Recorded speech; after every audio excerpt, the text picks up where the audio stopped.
Peace and love again, family, and welcome back. Welcome back to the Sunday Hope and Healing session. We were live just a few moments ago. I'm out of town at my brother's. There's activity going on inside and so forth. And so I went outside to, in the back area of his home to broadcast under a covered area, a gently covered area. And it started raining quite a bit to the point where my whole computer was actually wet, and we had to move it inside. So there was a delay. Um, but our topic for today, I'm Royce Fletcher Thomason, the host of the Sunday Hope and Healing session, where we endeavor to offer encouragement, hope, share bits of insights that I've gained along my life journey, things that have certainly helped me along the way. And we actually provide healing, actual healing, utilizing the methodology referred to as transcending the matrix, which is a holistic based approach to healing that addresses a person's spirit, mind, body of affairs, mental, emotional, all aspects of a person's being. It's all aspects of a person's life. And so today our focal point is how to heal unresolved issues with loved ones in a drama-free way. Right. Sometimes we have an issue with someone and we sometimes feel a need to have some drama about it, or that's the only way that we think that we can resolve it, by giving them a piece of our mind and letting them know how we feel about such and such a situation. But there are some drama-free ways to be able to resolve some matters and heal unresolved issues with loved ones. And the reality of the matter is sometimes it's not going to be you changing them. Sometimes it's going to be the change happening in you. Sometimes people are just going to be who they are. It doesn't mean that you stop loving them, but they are using their free will as they see fit, and you are using your free will as you see fit. And sometimes the way that other people might choose to utilize their free will might not necessarily resonate well with how you would prefer for them to operate, right? But we all have our own journey. And so anyway, I was in the midst of a prayer earlier before we interrupted the stream today, dealing with this issue of how to heal unresolved issues with loved ones. And again, um, you may have a basically good relationship, with the people in your life that you love and that you care about. That doesn't mean that there might not be some things that you may need to work through. There may be some ways of being that they have that might have impacted you in an unfavorable way, right? And that person might even be you. It might be a spouse. Uh, it might be a sibling. It might be a friend. It might be a parent or a child. Um, it could be any type of person that you have a relationship with and care about, and they care about you. Or, even though there might be some things that might come up along the way, right? And so anyway, we did a prayer earlier for helping to resolve this, and I'm going to go ahead and I'll still go ahead and get into the actual healing. We're the prayer that went forth earlier. If you feel a need to actually hear the prayer, you can listen to the previous video that's only a few minutes. Um, Otherwise, just know that the prayer that was lifted then, this is still connected to that. So the healing that we're about to do is still connected to that prayer that we did earlier, in terms of helping to strengthen you to be able to actually have resolved within yourself unresolved issues that you might have with a loved one or with loved ones, right? And so we're actually going to go ahead and get to work with the healing aspect of it. And so the first thing that's coming up is feeling a need for the other person to change. And whereas you definitely might like that other person to change so that it suits your needs and your desires, um, that person may not necessarily want to change.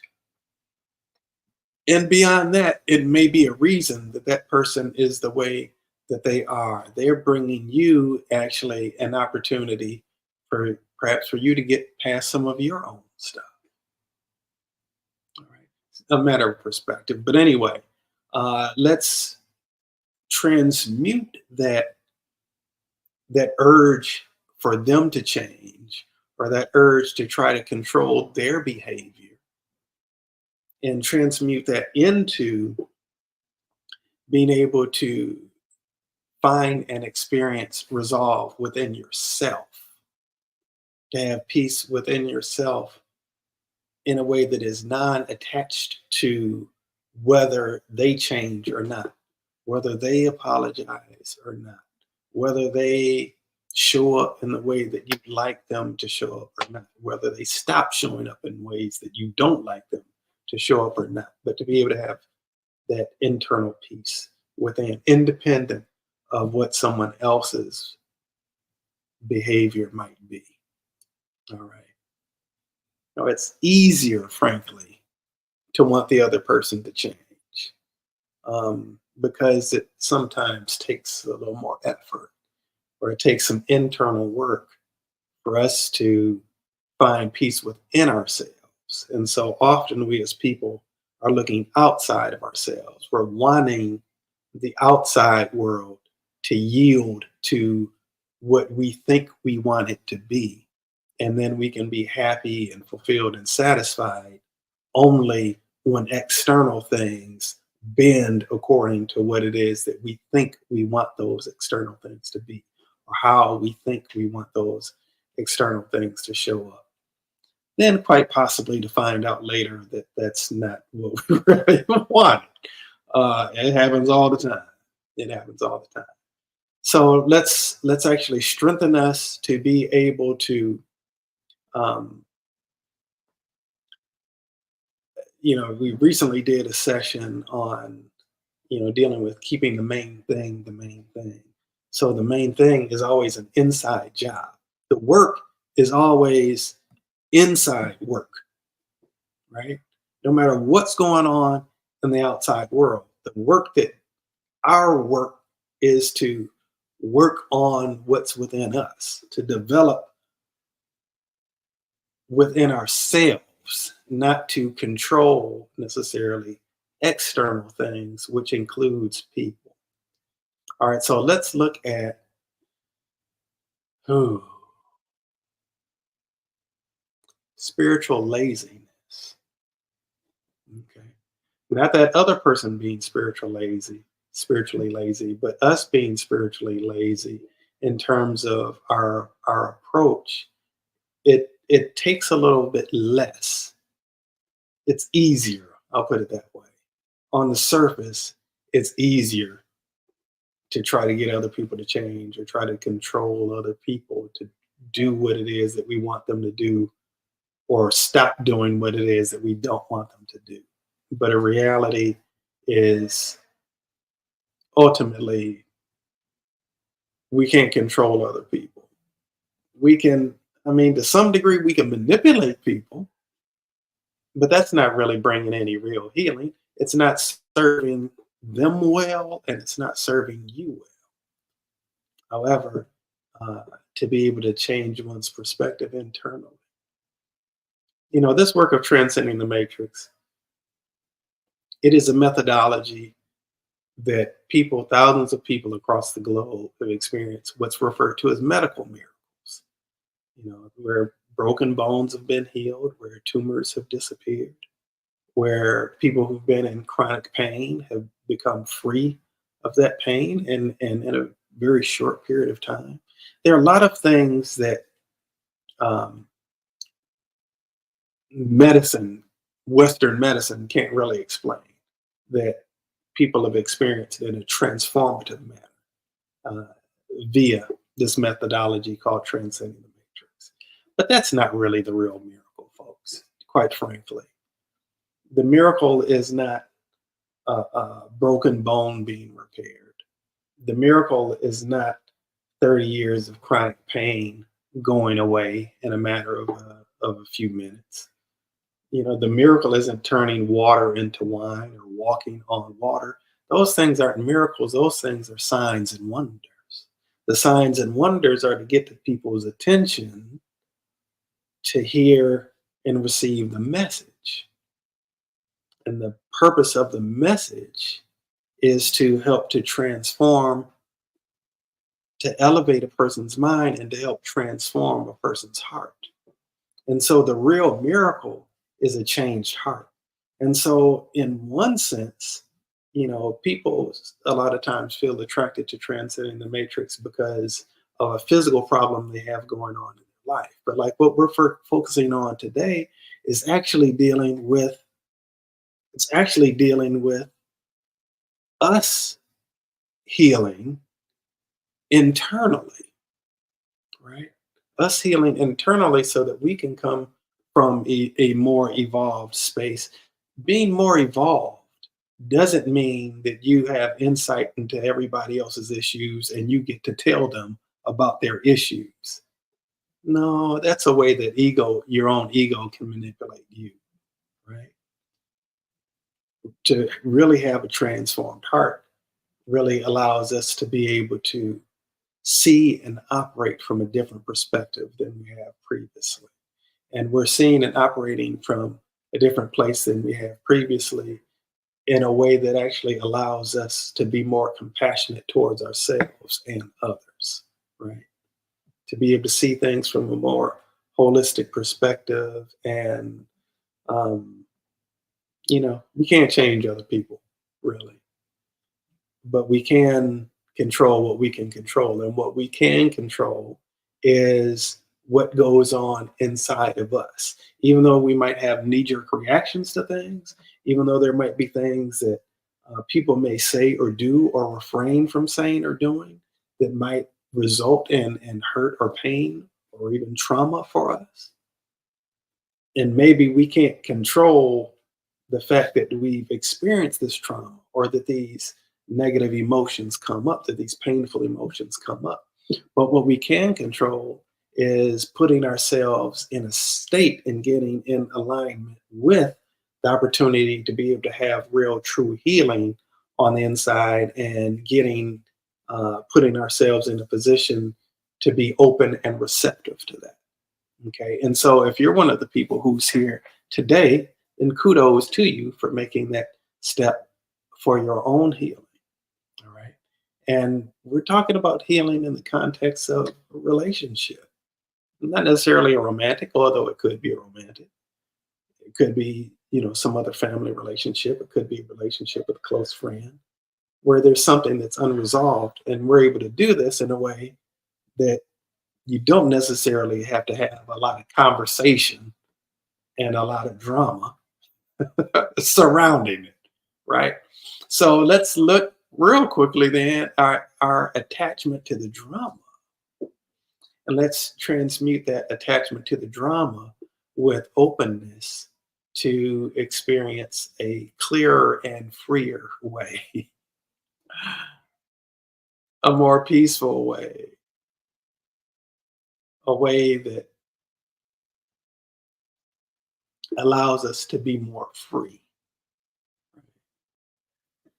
All right. And so let's also look at, um, you know, a lot of times the issues that we have with people, it's not about that moment. I recently heard a conversation. There was recently a conversation where somebody was sharing um, this argument that people were having over a food item. I'm not going to mention the particular food item in case whoever that was mentioning this, um, you know, might be tuned into the broadcast or catch it on the playback. But it was a food item, and there was this whole big thing, this whole big to do, where a lot of folk, where folk were getting really bent out of shape over this particular food item. At the end of the day, the argument wasn't about the food item. There was something else that was percolating underneath the waters, if you will. And that food item just triggered it for whatever reason. So a lot of times the stuff that we feel like we're angry at somebody about, it's not even that. A lot of times the folks that we're angry with, it isn't even them. Sometimes it's triggering something from some other event. And sometimes it is from the person that we're dealing with. But the fact of the matter is, um, we can stand to have our spiritual eyes open. Someone support us to have our spiritual eyes open, to be able to see what the actual issue is with clarity beyond the lenses of our ego minds or our ego eyes, or the beyond the filters of the matrix. And so if you can imagine the matrix as being like a series of vertical and horizontal lines, you know, that eschew the way that we see other people, the way that we see the world, and even the way that we see ourselves. You know, there is this term in the ancient Sanskrit called Maya, and we frequently use that term as illusion. What it a more literal translation, perhaps, of the term is that things are not as they seem. Right? In the biblical record, you know, in 1 Corinthians chapter 13, what a lot of people know is the love chapter, right? It talks about love is patient and love is kind and all of that. Well, a little bit later on, it says, right now we see through a glass dimly, but there will be a time where we'll see as we are seeing, and we will know, essentially, we'll know who it is that we really are. All of these things are kind of speaking to this matrix, if you will, this um, understanding that the way that we're seeing things isn't actually how things really are. We're seeing things through a filter that is distorting our perspective of reality or our perception of reality. And it may be very convincing, but it isn't really what's really real, what it is that's really going on. So let's um, help to elevate and to clarify our spiritual vision, to be able to see beyond the issue and to be able to see from a perspective of mm, from a perspective of willingness to participate in genuine and authentic wholeness. All right, let's boost us all up for that. All right, it's looking a little stronger than it was for sure, before for sure. Okay, now let's look at,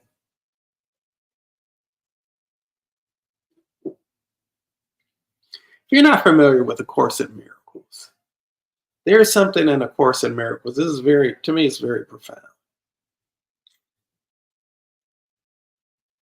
where it's speaking to the greatest challenge that we have as human beings is our failure to see through the eyes of innocence, right? Our failure to see through the eyes of innocence, and to, as a result of our failure to see through the eyes of innocence, we have a tendency, a tendency oftentimes to cast judgment upon, and with our attitude and our perception, uh, see our brother or our sister in creation negatively. And because of the purity of the innate purity of our souls, for us to do that, it causes a pain in us.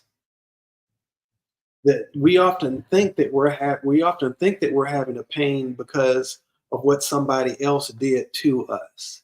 But the actuality is that the pain that we feel is because we've turned our our spiritual vision off to such a degree that we are no longer seeing themselves in their innocence, and we can only do that if we've also failed to see our failed to see others through the lenses of innocence. We can only do that if we fail to see ourselves through the lenses of innocence. And so the real pain that we feel is not simply based on what somebody else did or said or didn't do or didn't say that we wanted them to, but it's really rooted in and really connected to the fact that we have let our light grow dim. We have let a part of us edge God out and forget who it is that we are.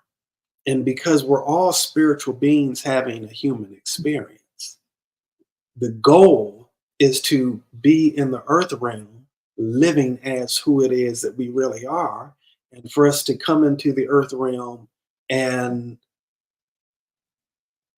pretend to be something very different than what we are, to see our brother or sister in creation um, through the eyes of something other than pure love, then that's painful to the soul. It creates a cognitive dissonance in our inner being that is painful for us to deal with, and a lot of times creates a degree of shame.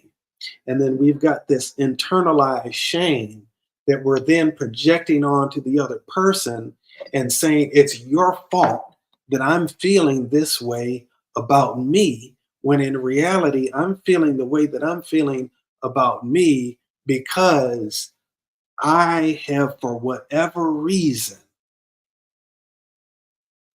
chosen consciously or in all likelihood unconsciously to let my light dim and to operate in a way that is inconsistent with the truth of my soul about myself and about this other person, right? And so in that context, let's um, let's stimulate our ability to be able to see through the muck and the mess and the chaos and the confusion. Mm. There's a scripture that talks about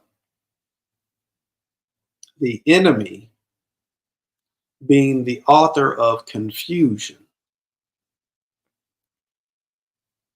If we're not seeing ourselves or some other person through the eyes of love, through the eyes of pure, unconditional love, we've become confused about who it is that they are and who it is that we are. And it's very good possibility that they too are confused about who they are and who it is that we are. But all that this is saying is that we have allowed ourselves to listen to a voice that is speaking something other than divine truth. We have chosen to align our spiritual ear to listen to what the enemy is saying rather than what the lover of our souls is saying.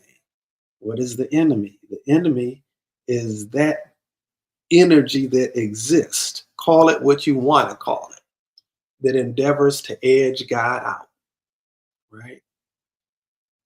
And so let's replace that with hmm, a deep internal resolve to invite God into every situation.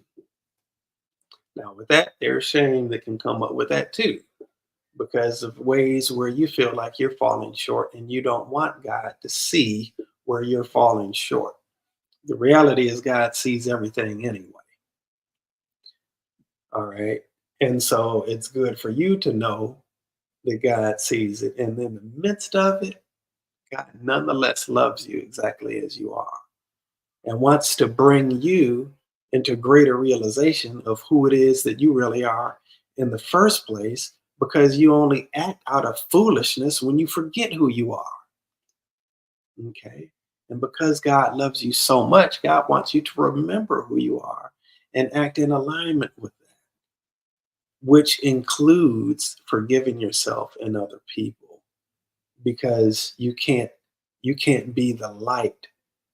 You can't operate in the light and simultaneously hold issues against other people or yourself for that matter. All right.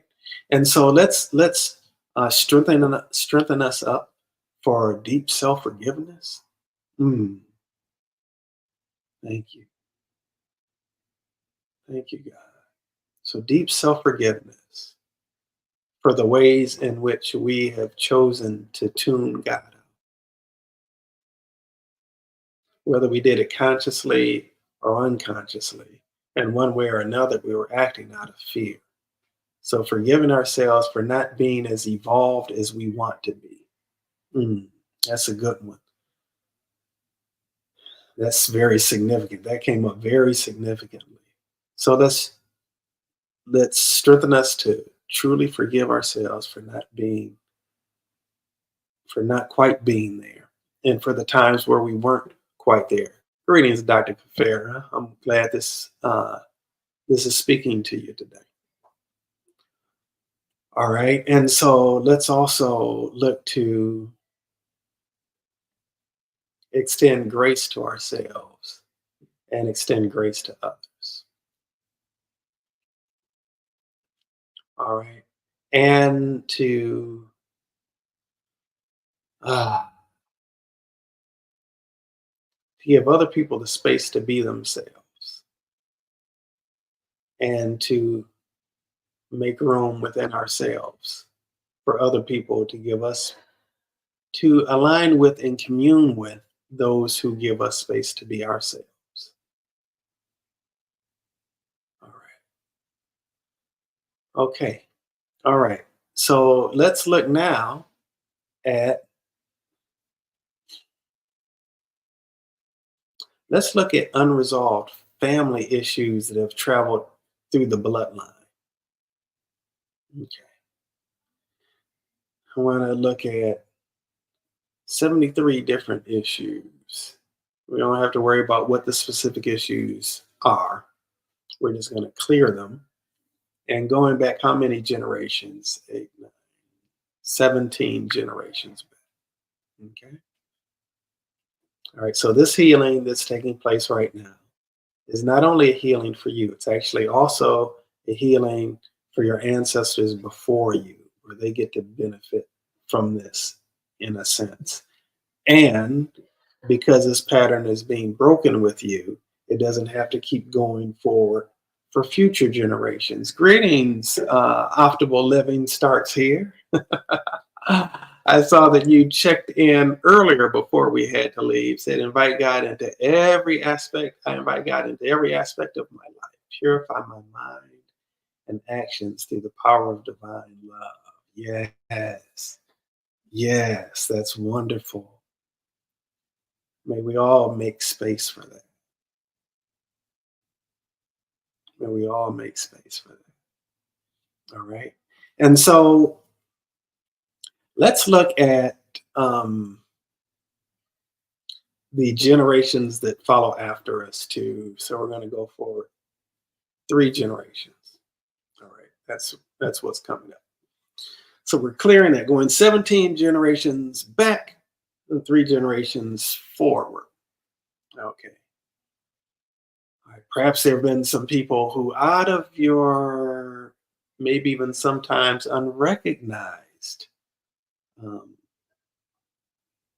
shortcomings, where you may have passed some things on to other people that may have negatively impacted them as well. And as a matter of fact, a lot of times we do that with our words, with the things that we say about other people. So let's look at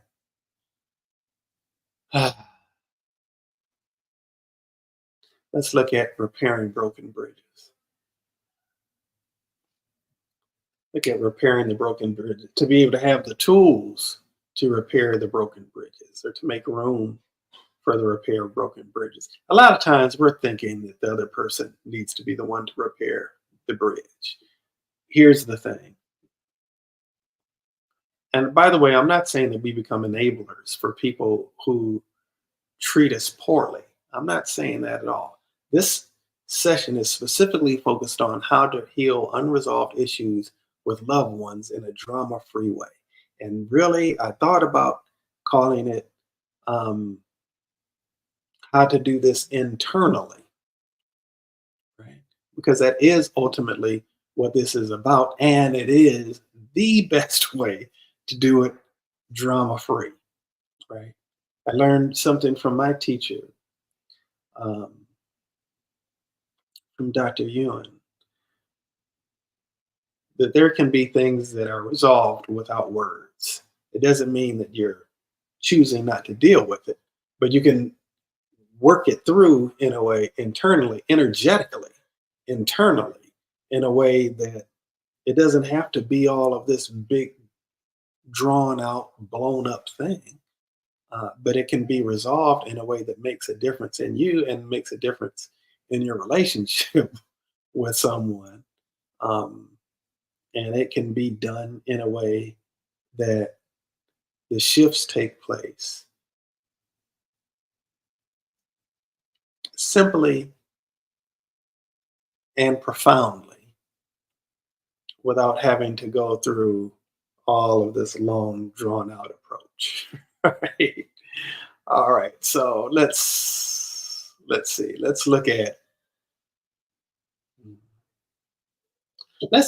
openness. Openness for things to be easy. Openness for things to be simple. Let's strengthen that. Let's strengthen our own openness for things to be easy, our own openness for things to be simple. All right. Jennifer Bliss, good to see you in the space today. Happy Sunday to you as well, my sister. All right. So let's look at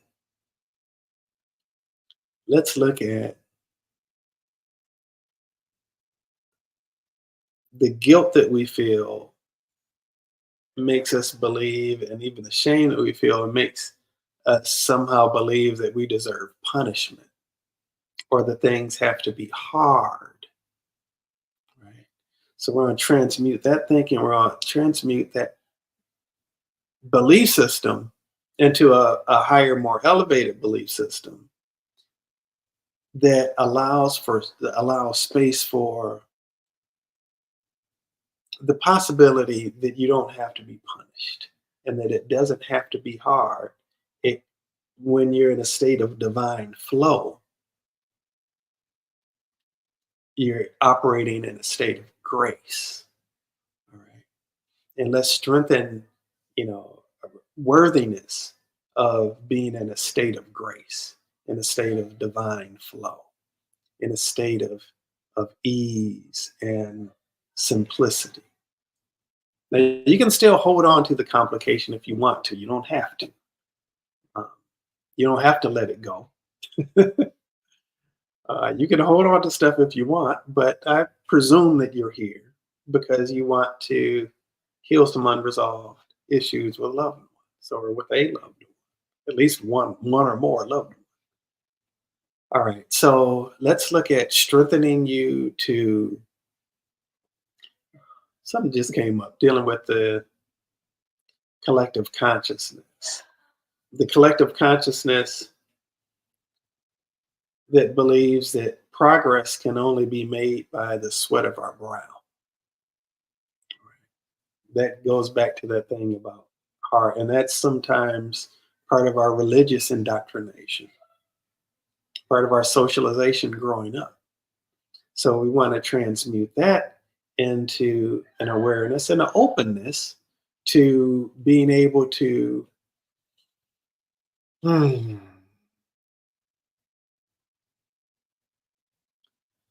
to allow ourselves to receive a better way, allow ourselves to receive a better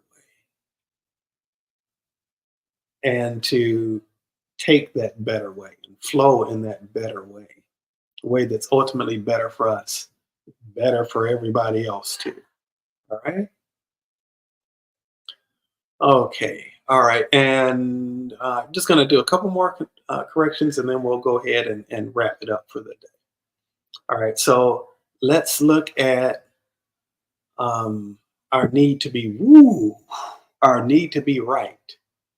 That came up as a big weakness. So let's transmute that, purify that through the power of pure love, and transmute it into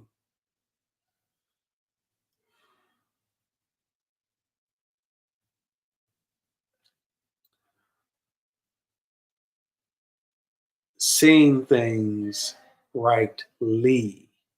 Mm. Big difference between the need to be right and seeing things rightly.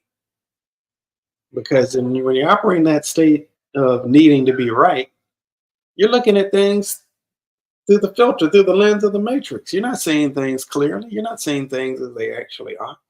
But to be able to see things as they actually are, hmm, you may find that that person might not have been as wrong as you thought that they were, and you might not have been as right as you thought that you were. All right. And so let's look at openness to reconciliation, commitment to our internal healing, not just from the trauma that other people have caused us, but healing respective to the drama that we ourselves have created for ourselves and others as a result of our own misperceptions and holding on to previously unresolved issues. Okay. So deep, deep, deep forgiveness for ourselves for that. Forgiveness for the other for triggering that. And even forgiving God for allowing this thing to happen that we think happened to us. All right. And transmute that into being able to see it as a useful stepping stone in our spiritual growth.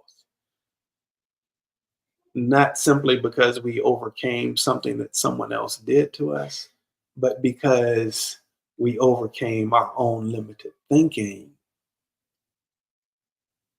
and are able to see things from a higher perspective. Not just things about them, but things about us from a higher perspective that allows us to be able to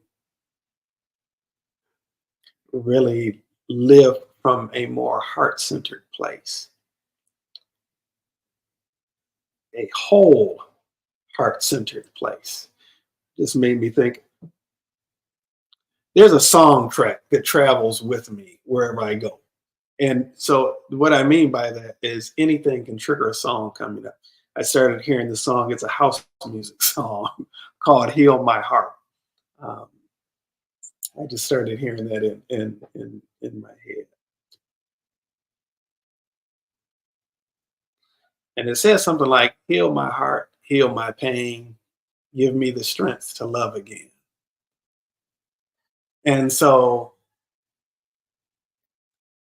when we're holding on to the bitterness, the whatever the issue is, we're cutting ourselves off from love. So let's look at realigning our hearts to love. And that doesn't mean that love isn't always, you know, stars and rainbows. others.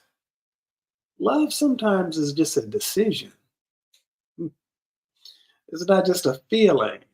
Sometimes it's a decision, um, a choice in terms of how you're going to be, right? And so let's look at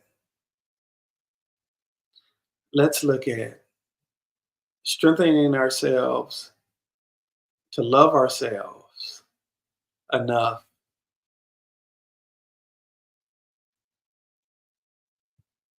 to love other people in a non-manipulative way,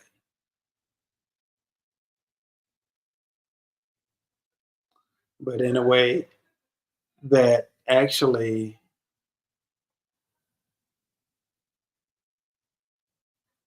puts in place healthy boundaries that we don't have to hold rigidly to keep, bar somebody from penetrating, but we love ourselves enough to establish healthy boundaries in such a way as that folks can't but help to see us as a divine being.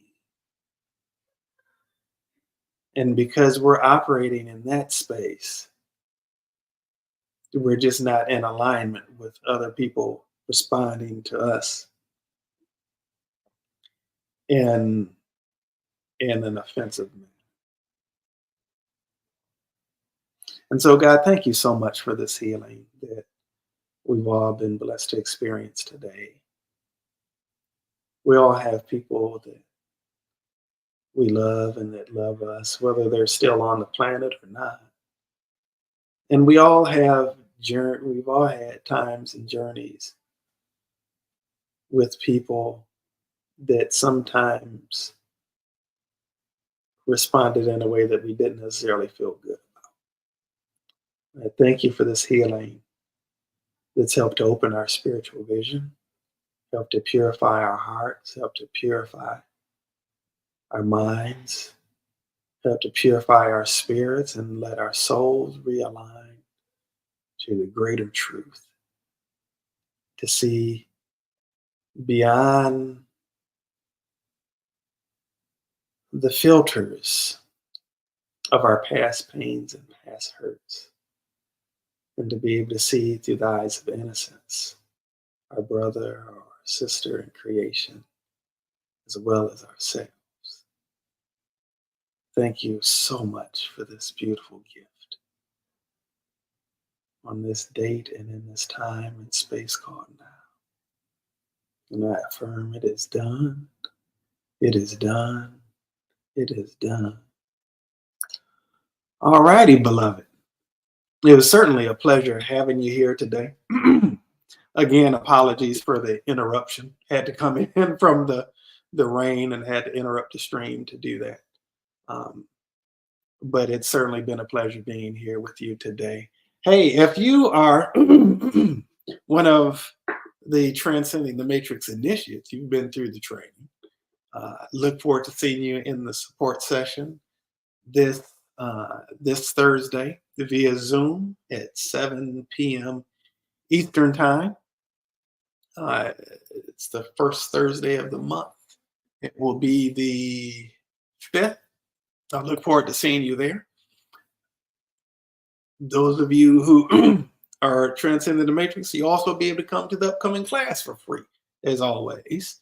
And if you have not done the training, please know that, and I should have made a slide for this.